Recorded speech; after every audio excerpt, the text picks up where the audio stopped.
Kali ini kita akan membahas sesuatu yang sangat menarik nih. Coba tebak, hari ini kita mau membahas tentang apa ya?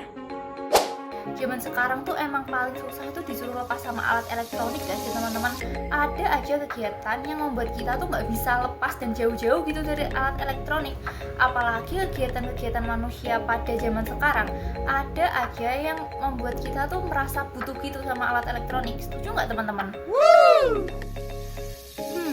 Namun akhir-akhir ini tuh ya, banyak banget kejahatan yang terjadi di gadget atau internet yang bukan lain ya berasalnya dari alat elektronik. Kita kan jadi ngeri ya.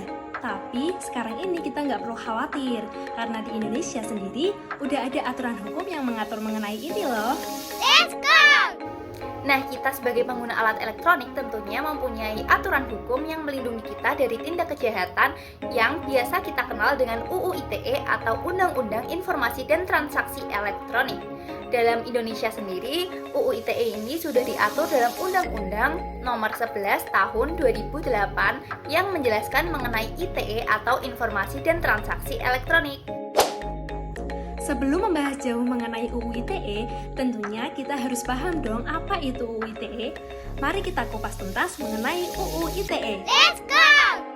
UU ITE sendiri diartikan sebagai informasi dan transaksi elektronik, di mana informasi elektronik berarti satu atau sekumpulan data elektronik, sedangkan transaksi elektronik merupakan perbuatan hukum yang dilakukan melalui komputer, jaringan komputer, dan atau media elektronik lainnya.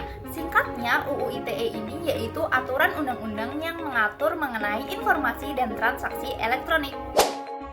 Dalam materi dari UU ITE itu sendiri ada dua, yaitu aturan mengenai informasi dan transaksi elektronik serta aturan mengenai perbuatan yang dilarang.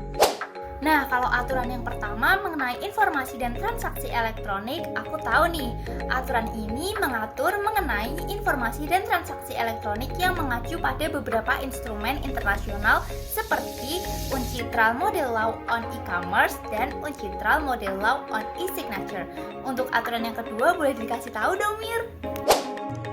Jadi, materi yang kedua yaitu mengenai perbuatan yang dilarang atau cybercrimes yang diatur dalam UU ITE antara lain yang pertama ada konten ilegal yang terdiri dari antara lain kesusilaan, perjudian, penghinaan atau pencemaran nama baik, pengancaman, dan pemerasan. Lalu yang kedua ada akses ilegal, yang ketiga ada intersepsi ilegal, dan yang keempat ada gangguan terhadap data, yang kelima gangguan terhadap sistem, keenam penyalahgunaan alat dan perangkat. Kalau ngomongin mengenai cybercrime itu emang paling ngeri nggak sih? Makanya kita perlu UU ITE untuk melindungi kita. Nah, dalam UU ITE sendiri ada asas-asas yang diatur dalam pasal 3. Ada 5 asas yang perlu kita ketahui. Yang pertama itu ada asas itikat baik. Yang kedua ada asas kepastian hukum. Yang ketiga ada asas manfaat. Yang keempat ada asas kehati-hatian. Dan yang kelima atau yang terakhir yaitu ada asas kebebasan memilih teknologi atau netral teknologi.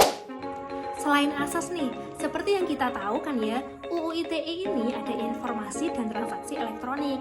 Nah, ketentuan hukum yang mengatur mereka juga dibagi menjadi dua loh, yaitu ketentuan hukum informasi elektronik dan transaksi elektronik. Ngomong-ngomong soal informasi elektronik nih ya, ketentuan hukum yang mengatur diantaranya tuh ada peraturan privasi, integritas data, dan hak cipta dan kekayaan intelektual. Sedangkan transaksi elektronik, ketentuan hukum yang mengaturnya diantaranya ada pasak digital, tanda tangan digital, keabsahan kontrak, dan keamanan transaksi. Nah, setelah kita mengetahui mengenai ketentuan hukum yang mengatur informasi dan transaksi elektronik, kita sebagai pengguna alat elektronik tentunya memiliki kewajiban dan tanggung jawab penggunaan informasi teknologi dong.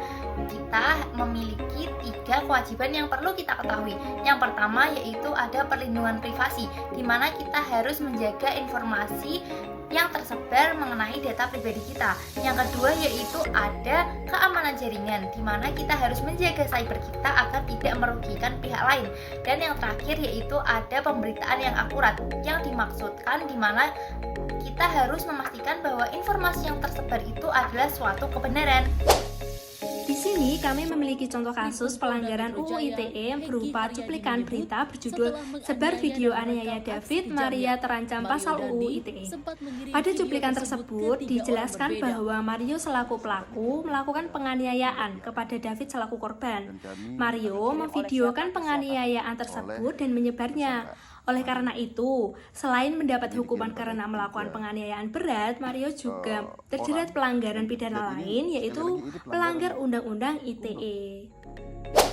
Dalam UU ITE pasal 27 ayat 3 menyebutkan bahwa orang yang dengan sengaja dan tanpa hak mendistribusikan informasi elektronik bisa terancam pidana dengan hukuman paling lama 4 tahun penjara.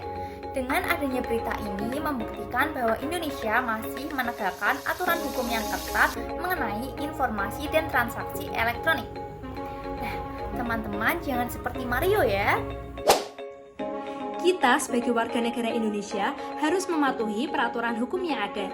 Nah, untuk mencegah adanya pelanggaran aturan hukum ini di sekitar kita maupun pada kita sendiri dapat melakukan beberapa langkah pencegahan agar kita aman, yaitu dengan cara yang pertama, sebelum kita memposting sesuatu, pikirkanlah terlebih dahulu dampak yang akan ditimbulkan.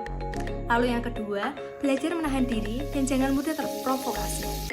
Yang ketiga, hindari postingan atau komentar yang membahas tentang sara. Yang keempat, lengkapi argumen atau pendapat dengan data yang jelas sehingga orang-orang tidak akan salah paham. Lalu yang kelima, gunakan bahasa yang baik serta bersikap netral. Nah, gimana nih teman-teman? Kalian udah paham belum mengenai aturan hukum informasi dan transaksi elektronik yang barusan kita bahas?